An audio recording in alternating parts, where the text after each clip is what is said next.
Good evening. How are you? Thank you for joining us today.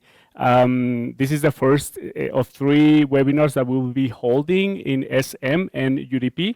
My name is Eduardo Hernández. I am an academic specialist for University of Dayton Publishing, and this is the first of the three webinars that we will be having in the next 3 months.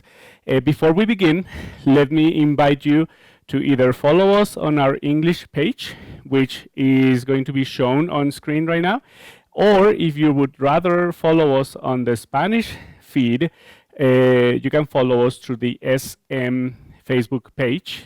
Si gustan seguirnos en español, pueden irse a la página de SM.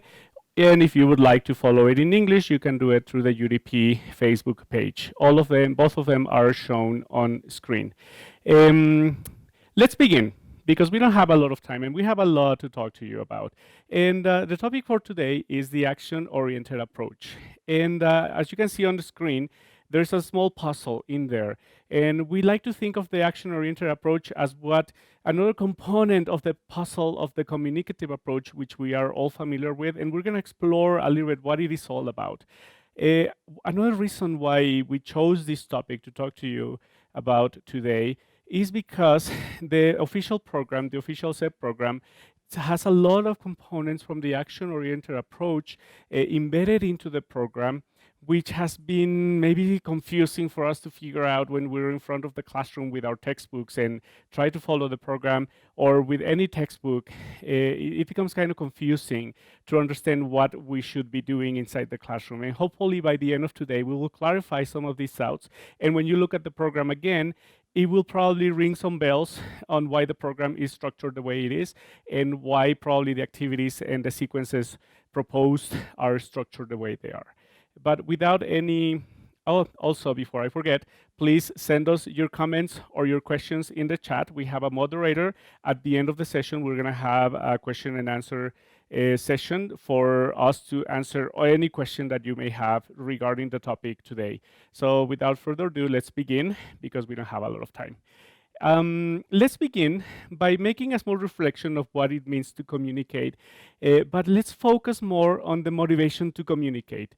We already know why we want to communicate, but there is always a motivation behind the communication that we talk a lot about that motivation. But when we look at it in terms of what the Common European Framework says, we have to focus on several things. Number one, the motivation to communicate is enhanced through having a genuine purpose. There has to be a purpose in order to communicate, and this is enhanced through the way that students are going to get their message across to other people. But in order to accomplish this, or to have a purpose, we have to talk about tasks. There has to be a task to be accomplished. For example, I have to go to the bank and pay my bills. That is a task that I have to do. Another task could be I have to prepare for this presentation. That is another task that I have to accomplish. Another component when we talk about communication and motivation is that there has to be a problem to be resolved. Say that I am in a city that I am not familiar with and I get lost. I have a problem and I have to get to an appointment in 10 minutes and I don't know how to get there. What am I going to do? I'm going to ask for help, and that's a problem that I have to resolve. And how I resolve that problem, how I ask for help, becomes that motivation for communication. Okay, my motivation will be to get to my place and to get the help, and the communication itself is going to happen. Another thing that we have to consider is that the motivation to communicate has to do with an obligation to be fulfilled. For example, I have a job to fulfill, or our students, they have to pass an exam, or they have to deliver a presentation. That becomes an obligation, and that motivation comes from within to be able to achieve the goal and get a good grade at the end of the day, which is what all of our students want. And finally, there has to be an objective to be achieved. This is very important, because if there is not an objective for communication, then what's the goal of communication? What is the purpose of communication? So the combination of these four things, a task, a problem, an obligation, or an objective, become essential when we talk about the motivation to communicate. And why do we reference the Common European Framework? When we talk about the Common European Framework, we connected a lot to the communicative language teaching approach. But the action-oriented approach comes from the Common European Framework and develops from that. And that's why when I saw this, I thought this was important for us to understand that there has to be a motivation behind my communication in order to accomplish a task, to solve a problem, to fulfill an obligation, and to achieve an objective. So this is the first part that I wanted to focus on. But now let's look at the action-oriented approach and the communicative approach. When we think about those two approaches, usually we think about things that are completely different. And you are right. They are different from each other. However, at the end, they complement each other. How does this happen? If they're so opposite, they complement each other. Remember, opposites attract. The action-oriented approach, as seen on the screen, says that it's opposite from the communicative approach, but they also complement. And as you can see on the screen, it's like two pieces of a puzzle coming together and creating something that's more complete. And that's the way probably we would like you to think about these two approaches. It's two complementary approaches that, when put together, make learning more effective and also make teaching more effective, because teaching takes a different turn when we're talking about these two approaches, especially the action-oriented approach, which we're going to go into detail in a little bit. But before we get into the action-oriented approach, let's review some components of the communicative approach that make the communicative approach what it is and what we know of the communicative approach. All this information you are familiar with, but I want you to think about it, and we're going to compare it and contrast it to what we do in the action-oriented approach. And as you can see on the screen, we have several things that we do when we work with the communicative approach inside the classroom. And number one is that we teach skills. But usually when we talk about skills in the language classroom, we talk about listening, reading, speaking, and writing, and we teach either reading, and then we teach writing, or we teach listening, and we work with speaking. But not very often do we combine all of them, or do we integrate all of those skills. And that is one of the aspects of the communicative approach. We teach the skills, but usually in isolation. And if we combine, we probably will combine two skills, and probably we will integrate those two skills. But how do we integrate all of those skills? And that is a puzzle that hasn't been solved up until now. The other aspect is that we teach 4 skills. We teach speaking, listening, reading, and writing. Those are the 4 skills that we usually teach. We don't go beyond that. There isn't any other skill probably that we can teach, we think. Another component that we do is in number 3 on your screen. You can see linguistic training. We do a lot of grammar inside the classroom. We teach the simple present, and then we teach the present progressive, and then we teach the simple past, and then we teach the future, and we follow a sequence to teach grammar, don't we? And probably this is ringing a lot of bells, the way the program is structured. When you walk into the classroom, you know at the beginning of the school year, okay, this month I'm going to start with introductions, next month I'm going to do simple present, and then you go on and you go on until you fulfill all your grammar components inside the classroom. Or you incorporate pronunciation, you incorporate probably some aspects of spelling. Depending on where you want to take your program, you incorporate linguistic training into the communicative approach, and that is what we do with that program, with that approach, sorry. On number 4, you see that we train our students to talk to people. They interact with another person. They share messages. If I tell you something, my hope is that you will understand what I'm trying to say and that you will respond to that message appropriately. And that's the goal of communicative approach, to get my message across. On number 5, we see that learning becomes an individual process. The student is aware and it's conscious of his or her own development. I know that I can ask for food in a restaurant. I know that I can ask for help on the street. And that is my process that I am developing. But I'm not really aware of how the other students are developing these skills. And this is something that I think the communicative approach really does, and we haven't found a way to probably convert this into a group process. And the last component that we want to talk about the communicative approach is that the simulations or the interactions are usually one-to-one. Uh-huh.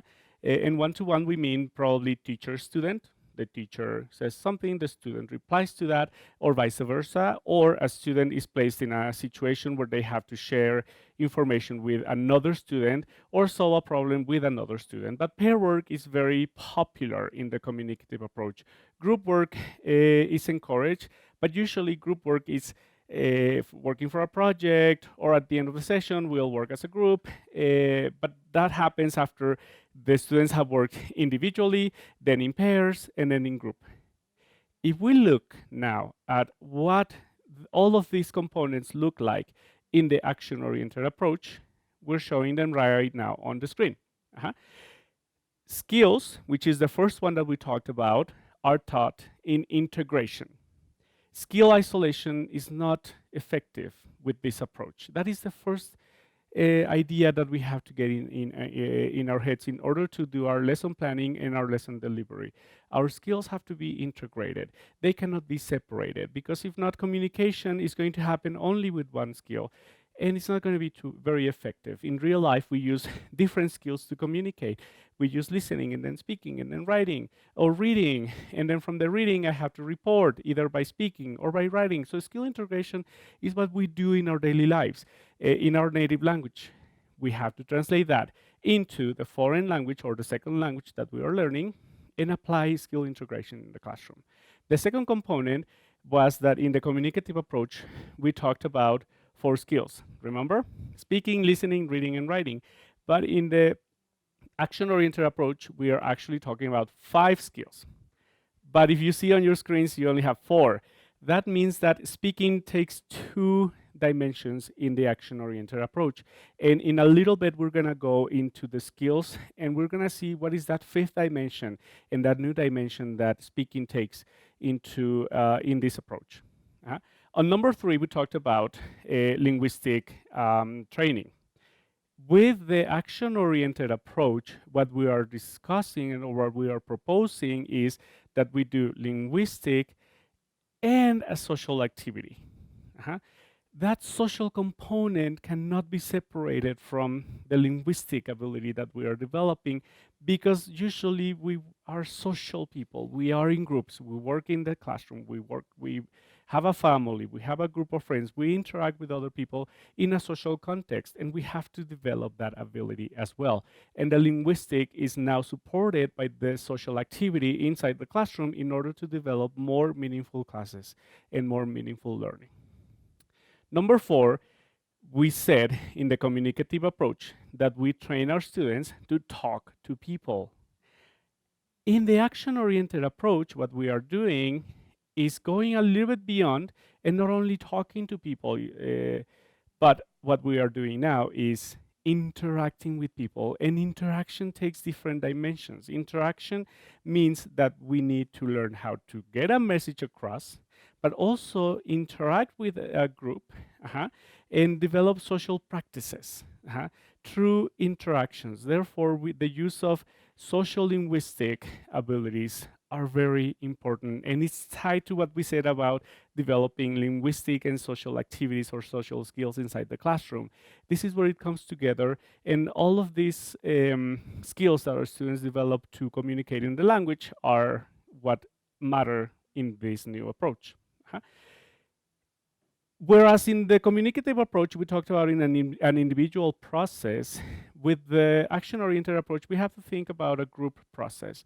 The individual works in order to develop skills that are going to allow them to participate in group interactions, that are going to make communication more effective, and that are going to make completing tasks more meaningful. And we're going to look in detail at the task process in this approach. But tasks are accomplished as a group. The individual is not necessarily the way that we should focus our classes. Therefore, if in your classroom your students are sitting in rows in a very traditional way, probably we need to think about a different way in which we have to seat our students, seating them in groups, 3 or 4 different groups, depending on the number of students that you have, and that's the way they will work through the whole class.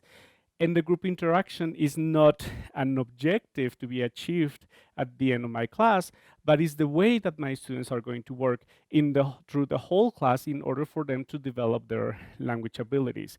But with their language abilities, we have to combine the social abilities that are going to be very important for them to accomplish these tasks.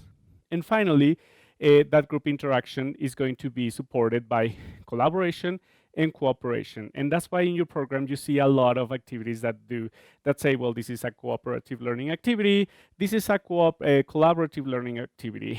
And the difference between those two is, well, in a cooperative learning activity, what I am doing is Eduardo, as an individual, I'm going to provide something that is going to be useful for my group. But that's me as an individual. I will provide this to my group that is going to help us achieve something. And collaboration becomes more about the group together. Both of them are very important inside the classroom. And collaboration becomes then the way in which all of us are going to accomplish a task by providing or giving something that only us or only this person can give. And that is going to help achieve a goal that's going to benefit the whole group.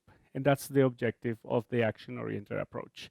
Now that we have seen a contrast of the communicative approach and the action-oriented approach, let's get into more detail about the action-oriented approach, which I think is very nice.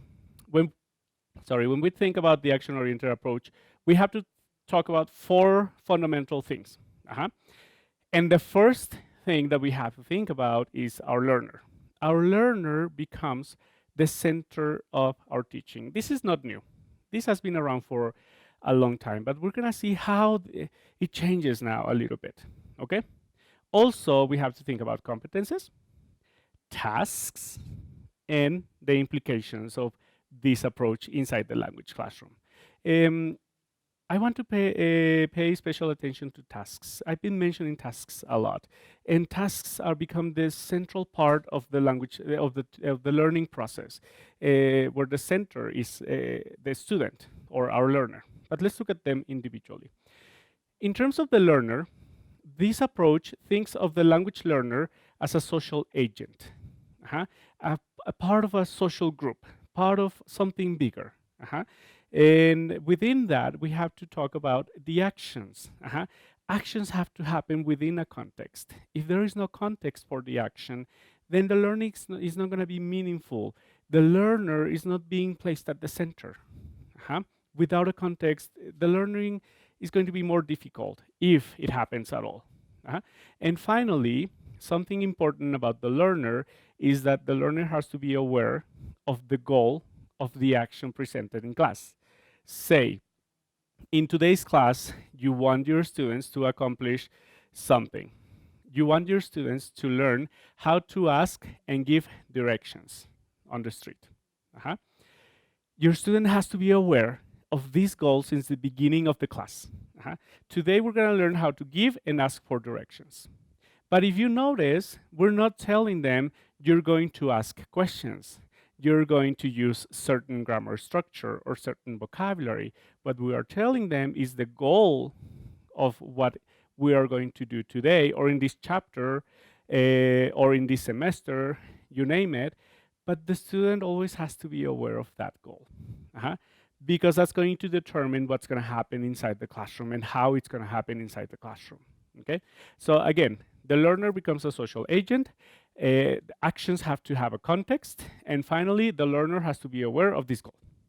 The next part that we have on the screen is the competences that we develop, and we divide those into 2. Number 1, general competences, and number 2, communicative language competences. When we talk about the communicative approach, we focus a lot of language objectives, remember? And we have, okay, my communicative objective for today is this. But when we talk about the action-oriented approach, we have to go a little bit beyond and see what other skills we're going to develop in our students. And these are the general skills that you see on the screen. For example, remembering facts, which also become those thinking skills that we teach our students to develop as we teach them. Facts, also other skills, for example, social skills, that we have been discussing throughout this session. Also self-knowledge, self-awareness. And I don't know if this rings a bell, but it has a lot to do with social and emotional development as well. And finally, the ability to learn. And what do we mean by that? When your students are working and interacting with others to accomplish a task, they're going to learn to solve problems. And learning to solve problems is going to help them become better learners, because if you do a reflection of how they solved that problem, they're going to be aware of how they learned something that they didn't know in the past. Say, learning how to ask or give directions on the street. They will use different skills and different abilities that are not necessarily related to language, that is going to help them accomplish the goal. And accomplishing that goal is going to mean that there's going to be a learning process that they will follow. And at the end of the day, the learning is going to be more meaningful and they will remember it longer. The next part is the tasks. When we talk about tasks, we mean that your class has to be activity-based. The time when the teacher stood in front of the class and became the central holder of information probably is finishing, because what we are becoming now is facilitators in this activity-based instruction, where the activity is the one that is leading the class. The students' involvement are the ones who are telling us where the activity is going to go and how we can help them. The students then become more responsible of their own learning, because now they're telling you what needs they have in order to accomplish certain task or certain or to finish certain activity that you have given them inside the classroom, where social interaction and collaboration are a main ingredient of your activities. So that is the main idea of the action-oriented approach, hence the name, action-oriented approach. The next part is the real world. They have to be something that students are going to have to do outside of the classroom. The book is going to usually tell you what it is, but to make that connection to what your students' own context is depends on you and your knowledge of your students and your interaction with the students that is going to help you understand what context they are living in and help your students within that context to develop their language abilities. And also, there has to be a purposeful action and a range of complexity. Actions used to say, well, I want you to pretend that you are in a restaurant and you are going to order food. He's the waiter and you are the customer. Well, and this is the vocabulary and the grammar structures that you have to use. Pretty much you have given them everything that they have to do. There isn't much room for them to be creative, to play a little bit with the language, to make decisions about what they want to do. But if you tell them, okay, so this is a restaurant, the whole classroom is a restaurant, this is a menu which we have created in the, probably we created in the previous class.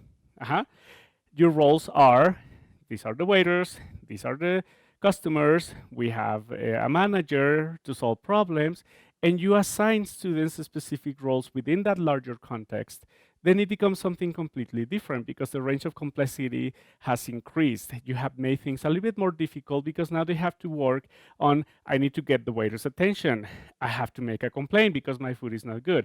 I have to request something else that I didn't request. I want another drink.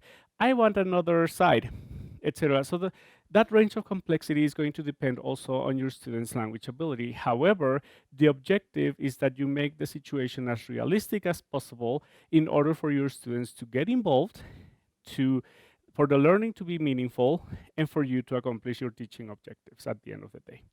And finally, what are the implications of this approach? Well, number one, learning becomes more meaningful because it is more realistic.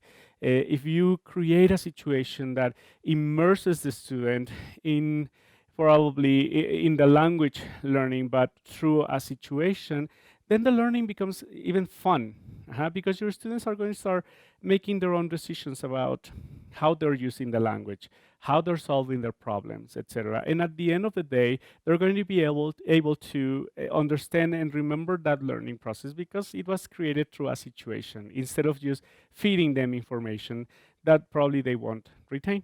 Uh-huh. And also, what it will foster is more self-directed learning because the students are going to work at the level in which they are, and they will try to accomplish a better level, to learn something new from this activity, to learn a new piece of vocabulary, to learn probably a different way to ask a question, to learn probably a synonym for a word that they knew in the past, but now they want to use a different word. It becomes more a decision of the student, therefore becomes more self-directed. And that's what we want to accomplish with this goal. Okay. If we talk about the learner, which I want to focus a little bit more, I told you that the learner in this approach is a social agent. And that is the first thing that we have to remember about this approach. Students are seen as part of a group, as part of a social group, as part of society. They're not just individuals, they're also part of a group. But then also they are autonomous. We have to develop autonomy. And the way we will develop autonomy is by developing confidence in what they're doing and also the motivation to seek more information in order to learn the language better. But to learn the language better based on situations that are realistic and that are meaningful for the students. Okay, that's how we will create more autonomous learners.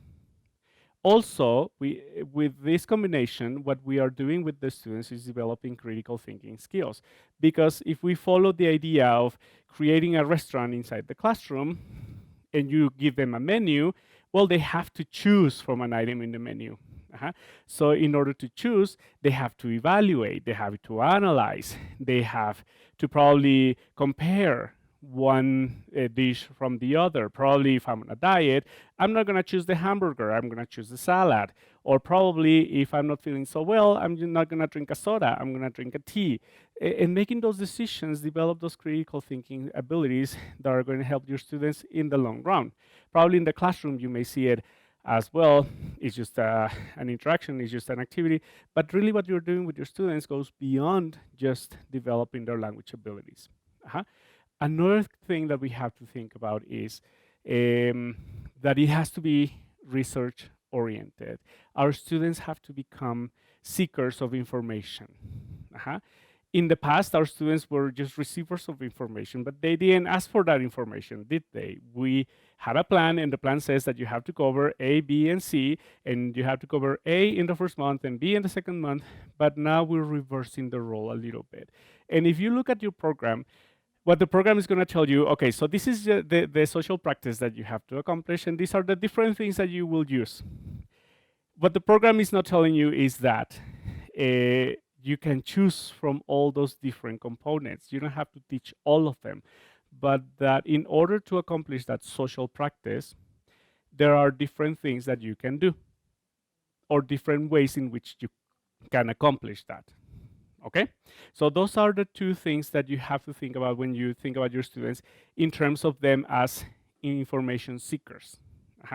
Because if you place a situation, students are going to have different needs.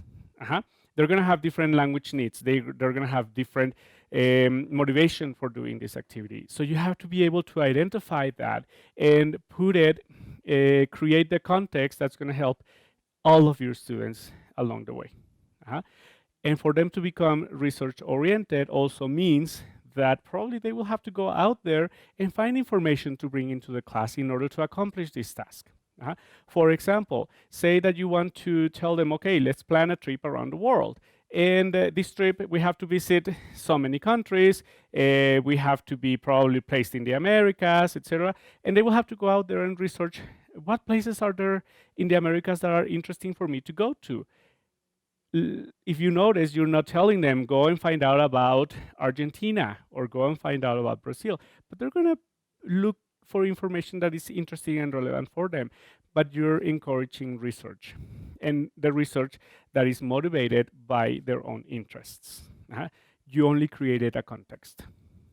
And the last thing is that you're going to develop problem solving skills in your students, which is really something that we try to do in our classrooms all the time. However, when using this methodology, this is a very important aspect of working with our students, that we help them to solve problems, that we guide them through what is the best solution for a problem. If I'm lost, what should I do? Should I open Google Maps or should I ask somebody? Or if there isn't anybody on the street and I don't have Google Maps, what should I do? And that problem solving process has to has to be in collaboration. An individual cannot do it by himself or herself. He or she needs the support of the group in order to solve this problem, and that's where collaboration happens inside the classroom. Okay. Moving a little bit away from the learner, let's talk about the skills. And remember, I told you that we work with 5 skills in this approach. Obviously, let's look at the ones that we usually work with. And number 1 is speaking. Usually, oral production is one of the objectives of our classes, and they usually happen one-to-one in pairs, or teacher-student. The teacher asks, the student answers, or student-student, when we have small role plays where the students put into practice what we have taught in this lesson. And that happens usually at the end of the lesson, and that's how I finish my classes.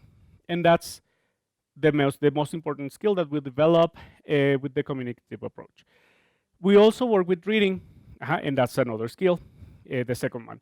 Usually in this approach is taught in integration with other skills. So if we're gonna do listening, reading, probably we're gonna do writing later, and it's gonna be supported by speaking and probably some listening. So the integration of those 4 skills is what's gonna make the reading more interesting. It's not gonna be taught in isolation, but there's something else that I have to do with this reading.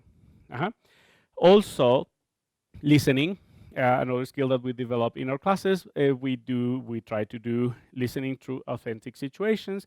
Obviously, you will use your CDs in the class to introduce it and help them, but introducing more realistic situations is going to be very effective for this approach. Also, we do writing.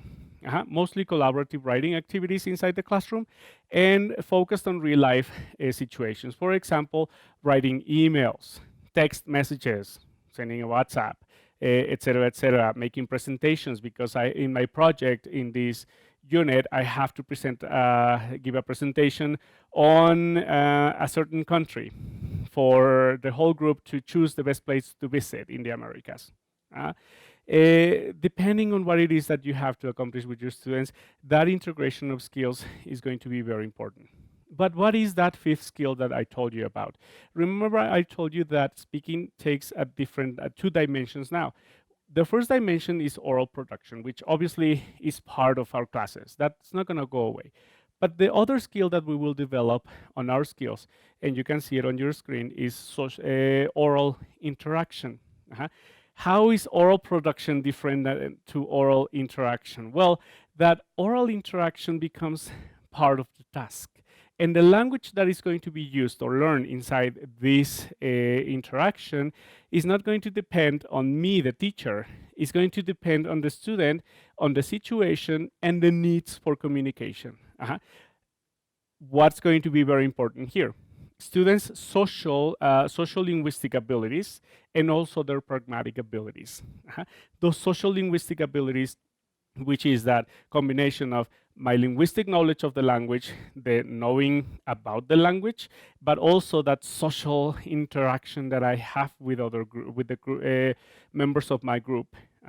And also, how do I deal with unknown or unexpected situations? Say, well, I wasn't expecting this person to tell me to reply like this for what I asked. So how am I going to deal with that? So this combination of skills now is seen through what we call oral interaction. Therefore, as I told you, speaking takes 2 dimensions. Number 1, oral production, which is going to be still part of what you teach inside the classroom because your students have to practice. But the goal is that there is oral interaction where all of those skills are combined and put together in order for them to develop them inside the classroom. Okay, these are the 4 skills that the action-oriented approach shows us or tells us that we can develop inside our classrooms. And let's now focus on the tasks. Remember I told you that tasks become very important inside the classroom because that's what's going to drive the class at the end of the day. Obviously, the learner is always at the center. Our students are always the central part of our classes, but then the tasks become the drivers of what the class is going to be all about. And when we talk about tasks, we have to think about how we acquire skills. And these skills that we acquire through the interactions that we have been discussing. And remember, they're not only language skills, there are other skills that we develop in our students. But the interaction between the user and the environment is thought of as a task to be accomplished. Grammar then becomes secondary. The main objective of my class today is that my students accomplish this task. And this task requires my students to know certain pieces of vocabulary or certain grammar items or certain aspects of pronunciation if they're going to ask questions. Depending on the task, the grammar that is going to be used inside the classroom is going to be determined by the task, not the other way around. Therefore, as we've been working with the restaurant example, the grammar that is going to be used inside the classroom could be using modals for requesting food or offering help if I am a waiter and I need to find out why my customer is mad, etc., etc. And these situations are just going to become visible to us when the interaction is happening. So a lot of what is going to happen is that as the task is developed or as the task is accomplished, language needs are going to arise, and I, as a teacher, have to be able to respond to those needs and help students. But the need for this comes from the students themselves. Finally, we have contexts and situations. All of this has to be linked to the social environment, and this encourages students to accomplish tasks. Another task probably is creating a project to help homeless people in the neighborhood, or a project that is going to help keep the park clean in the neighborhood, or a project that is going to help my school be a safer place for every student. All of these social tasks or all these tasks based on a real context and real situations is what's going to drive my learning inside the classroom. Okay. Continuing with tasks, I'm showing you on the screen right now some examples of some tasks that we can have in the classroom. But in this case, look at the tasks that we have in there. What I'm showing you are acts of communication. For example, making introductions. That happens usually the first week of classes. My name is, I am from, I am so many years old, etc. Completing simple registration forms if I need to register for a class, or reading advertisements. These are general ideas for tasks. But now let's look at what it may look like in your program. And for this, I used this book that is called Quest. Is from University of Dayton Publishing. And what I took from here, from the scope and sequence, you can see it on your screen, is the same thing that I'm showing you, is that you have on your program your scope and sequence, and in your scope and sequence you're going to have different components. You're going to have the environment, in this case is family and community, and then you're going to have your communication activity. Your communication activity is that task that you're probably going to focus on. And in this case, it says encourages what does it say? Associated exchanges associated with specific purposes. That is the communicative activity that's going to happen inside the classroom. And the social practice is exchanges, ideas of community service in the classroom. If you notice, there isn't a linguistic component explicit in the process. What we're focusing on is the environment, the communication activity, and the social practice. And why is that? Because the linguistic components are going to be varied depending on what it is that you want to accomplish. And what the program is going to tell you later on is, okay, your language objectives are these ones, your learning outcomes are this one, et cetera, for every lesson of the unit. Uh-huh. Therefore, what you have to pay attention to is that communicative activity that is mentioned in your program, and also the social practice, because that is going to give you the idea of the type of tasks that you can use or do with your students inside the classroom. Uh-huh. Also, how can you find ways in which you can create different tasks in your classroom? Well, in your programs, also in your textbooks, usually you will have them very clearly identified. All you have to do is be aware of what you're trying to accomplish and to do it with your students and carry out the activities. But I'm going to show you some examples on the screen. What you're seeing right now, again, comes from Quest, which is the new UDP program for secondary school. Look at it, it's really interesting. In this case, it's the same unit that I was showing in the previous page, but now it goes in a little bit more in detail. So it tells you, okay, the social purpose is this one, okay, to exchange views about a community service, but then you have to do different other activities. For example, it tells you the steps that you have to follow. In order to do this, you will in order to accomplish these tasks, you will listen and revise dialogues, you will get main ideas from texts, and you will exchange information about community services. If you notice, that integration of skills is already embedded into these objectives that you have in the program. So you have to be very aware of the language that is being used and translate it into what we have discussed today in order to choose what is the best task. Obviously, it will give you what is your project at the end of the unit, and that project has to do with tasks. Your students have to create a presentation, do research. Remember, we have to help them become information seekers, not information receivers. So go and find out information, put it together, work in collaboration with your group, and accomplish the tasks that we have assigned you. Another way in which you can see it is in the ways that the product is developed. A product is not going to be developed in one class. We all know that. So it will take probably several classes depending on what it is that they have to accomplish. So in this case, it shows you step 2 of the product. The product in this case is a presentation about community services, and the program guides you through the steps of the producing the product, and how you will accomplish this. And those steps become those little tasks that are going to lead you to the big task.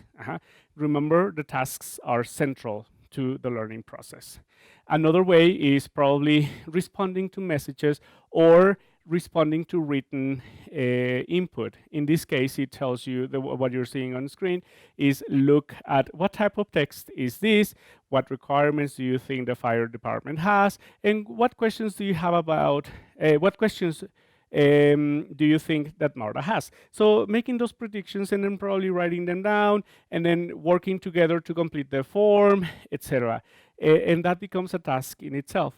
But then you can translate it into, okay, so let's talk about the local fire department or the local police department or the local water service department, community service that are there. Or you can encourage your students to say, okay, how would you improve certain services that you have in your city? But that becomes a task in itself, because then they have to come up with ideas, probably find the best one, and then as a group create a proposal that can be sent to the local government, you name it. Okay, so it aligns really well to how the whole educational model is structured nowadays and what the goal is for our students to do with the learning that they are receiving inside the classroom. Okay, to summarize, we've come to the end. I remember I told you we didn't have a lot of time and the time has flown. Let's summarize what we have discussed. Number 1, the action-oriented approach evolved and builds upon the characteristics of the communicative approach. Therefore, where I may see it as an opposite or very different, they really complement each other, because it takes a lot from the communicative approach, and then it puts it into a larger perspective in order for us to have more meaningful classes. Also, it considers the learners as social actors who interact for a genuine purpose. If there isn't a purpose that is genuine and that is common for the whole group and that is interesting and motivating, this is learning is not going to happen. So you have to think about that when you're planning your classes. Also, before your students start any work, we have to make sure that they have the foundations of language skills and communication strategies for them to accomplish the task. It doesn't mean that if students don't know much about the language, they're not going to be able to accomplish the task. They can accomplish smaller tasks if they are at a lower level. But that accomplishment is going to really foster motivation, and it's going to foster self-development. It's going to foster that information-seeking ability that we want to develop in our students. So, but it's very important that you follow, obviously, your presentation, your practice stages. They're not going away. They're staying there, so you have to do grammar presentation and grammar practice. But then the production becomes completely different. Production stops being a one-to-one or small group. The production becomes a group activity where everybody is involved with different roles within the context. So that is something also very important to keep in mind. And finally, students work collaboratively and the teacher provides feedback to build their language skills. But the language skills that students are going to develop a lot of the time is going to come from themselves. It's not going to come from us because everybody's going to have different language needs. And that's why when monitoring these activities, when monitoring these interactions, what we have to do is provide those language skills that students need to develop and accomplish the tasks that you are facing them with. Okay? So that's the summary for today's session. I hope it was helpful. It is time now to answer questions, and I'm gonna be looking at your questions and answering to them the best as I can, and answer all of them. So as soon as I start getting the questions, we're gonna start answering. But just remember, they're not necessarily opposite approaches. They complement each other from different perspectives, and elements of the communicative approach are very important for us to continue having inside the classroom in order to implement this new approach and to adopt it inside the classroom. And something that you can do, or that I will recommend you to do, is probably not go full on to doing the action-oriented approach because it's very exciting, but do it little by little. Say that the following week within your program, plan an activity where everyone in the class has to be involved. If it's a very basic level of students, say in the language proficiency, probably you will think, well, how are they going to accomplish this if they don't have the language skills? But remember, we have to develop other skills, and those social skills, social interactions that we have to develop in our students in order for them to interact within the group. And we can start working with those other skills using some pieces of language that you have already taught. Say that you are working with the present perfect in your classroom. But remember, that's not the goal anymore. But now think of a context, a larger context in which the use of the present perfect could become handy. Then create a situation in which every student in the classroom is going to have to interact in a situation where this is necessary. And say, it comes to my mind right now that probably you can simulate an interview where your students are going to be able to probably talk about their past experiences. Or probably interview a local official, or probably interview the school principal, or maybe even the teacher, or interview each other and find out about their experiences. And the language use is going to be part of the activity, but the objective is to get the information that I want in order to report it. Or say it's Christmas time coming, so you have to create, say, a Christmas party. And then everybody has to be involved in the Christmas party, and the Christmas party has to be in English, and the Christmas party has to show different cultural aspects from different countries for the party, for Christmas celebrations. So say you can say, well, maybe in certain countries in Africa they celebrate Christmas this way, or in Germany they have Saint Nicholas, which and who was Saint Nicholas and why is it important? Or another could be, where does the Christmas tree come from? And then if you want to make it more local, is, well, how did pastorelas evolve in Mexico? And then they will have to explain it through a school assembly, or in through another group, or create a cultural fair around Christmas. But you see how the language is not the main objective, but the social interaction and the group interaction is, how do you say, is what drives the activity. Okay, so I think we have some questions already coming here, and it says, if I understood well, grammar is left aside a little bit to place attention on the content of their thoughts. I say that you are absolutely right. What is happening inside the student's mind becomes more important for us as teachers, because now is their own individual needs that are being reflected into the classroom and my teaching. Not saying that grammar is not important, but grammar is now driven by the student's needs. It's not necessarily, the class is not grammar driven. So yes, definitely you have the right idea. Another question is, do you need to have changes on the physical structure of the class to have an action-oriented approach, or is it more in terms of how you deliver the class? A little bit of both, Natalia. As I told you at the beginning, if your students sit in rows, probably we're gonna make changes, because when sitting in rows means that they're working individually, and that's not gonna work with this approach. What's gonna work with this approach is that they work in groups since the beginning of the class. Since the students walk in, train them to put the tables make circles, or sit around the table instead of sitting in rows. That will be the first change and the first challenge I will ask you to do inside your classes. Change that physical environment. Decorate your classroom so that it reflects the task that you're trying to accomplish.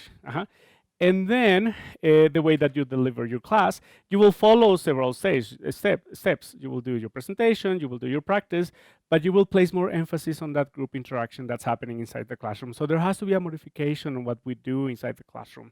Remember, we're not the sole holders of information. Information is available to our students. Therefore, encourage them to do more research. And that's how you get them to be research-oriented, as we mentioned. So thank you for the question. Very good. The next one, Leo says, hello. What do you suggest me if my secondary students do not have any previous knowledge of the English language? However, you have to achieve the program in public schools. That's a really good question, Leo. And something that I recommend usually my teachers is, the social interaction is one of the main components that we are trying to accomplish with our students in the program in general, not only in the English section, but in the program in general. So with the limited language skills that they have, create small situations that they have to accomplish inside the classroom. For example, say that you don't want to do a big task yet because your students are not there yet. But something that you can do is create small games. Vocabulary games, grammar games, but not oriented towards learning the grammar, but that there is social interaction and the grammar is used inside the classroom.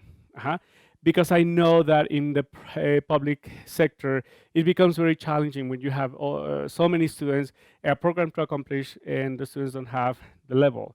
You have to adjust the activities also to the level of your students, but also challenge them a little bit in order to use the language. And if at the end of today's class, say that you wanted them to learn how to exchange information about themselves, they can say, my name is, I am from, and I am so many years old. You should feel yourself, you should pat yourself in the back because you have accomplished a lot. But all of this is going to happen, and it's going to be more effective. depending on the way that you are setting up your activities inside the classroom and having realistic language goals also. Okay. Another question says, is there going to be a certificate of attendance? We'll get back to you on that. We're going to send you a text message for that question. Another question says, as teachers, how can we ensure that the students have, I lost it. As teachers, how can we'll get back to your question in a little bit. Don't leave. There we go. So Maria Isabel asks, how can we ensure that the students have the language, vocabulary, and material to complete the task? Is there any assessment or just an introduction? There is both, Maria Isabel. The introduction is those steps that you usually follow. You do your language presentation, you do your language practice, but within that, you have to create a context in which your students are working in groups, collaboratively. So probably instead of you doing the whole grammar presentation, you can give them keys and they have to put the pieces together. The difference between showing inductive and deductive grammar, that difference is going to be very effective here. Finding out the information. How can I put this together? How can I make questions using this grammar? So that is something that you have to do. But in the assessment, usually the program is going to tell you, okay, your product for this unit is this. And when you tie your assessment and you start working on that from the first class, it's going to be more effective. If the assessment is going, usually we work with rubrics with the program. So if your students are aware of those rubrics, they're going to be aware of what it is going to be evaluated. And then you can guide your teaching for your students to accomplish little by little all those rubrics. And that by the end of the unit or by the end of the semester, you name it, you are able to show a result. So definitely, that is, both are important, assessment and the introduction, okay?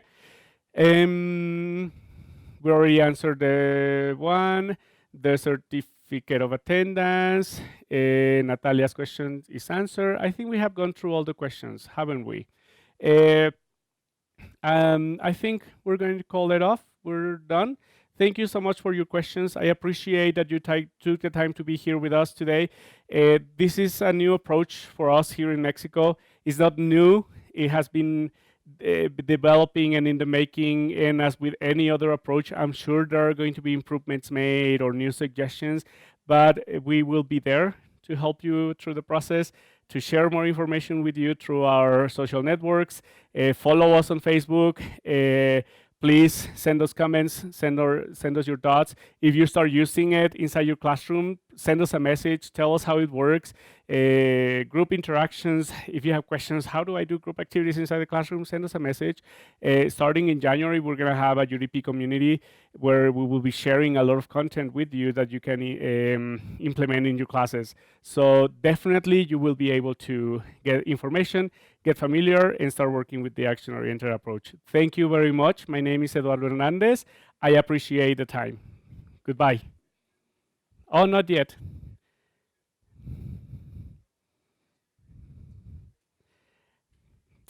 Since it's a live feed, you have to understand that we depend on what our technicians tell us. So they tell us that we're not quite ready to go yet. But again, if you have, oh yes, the UDP community, starting in January, please follow us on social networks because we're gonna be uploading content for English teachers, either for public or private schools, and that content is going to be directed to implementing what we have been talking to you about. Oh, we have another question. It says, ¿cómo hago que los alumnos se sientan en confianza para poder participar de manera oral? That is a really good question, Gabriela. And something that I do with my students in order for them to feel more comfortable is to just let them talk. And if they make mistakes, it's okay. Students don't want to participate because they're afraid that they will make mistakes and that other kids are going to make fun of them or that the teacher is going to make fun of them. Let them make mistakes, laugh with them, laugh at yourself. That's how you will develop that confidence. But most importantly, face them with situations where they have to interact with each other and have a rubric for evaluation. If students know that there is a rubric, that the goals are clear, that he or she understands what is expected of them, they will be able to participate more effectively in your classes. So again, motivation, praise, thank them for participating, etc. So it's always very important inside your classroom.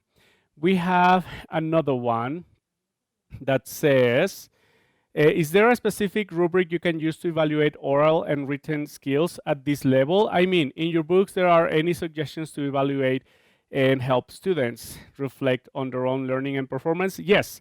In the book that I showed you, there is a rubric, and the rubric is introduced.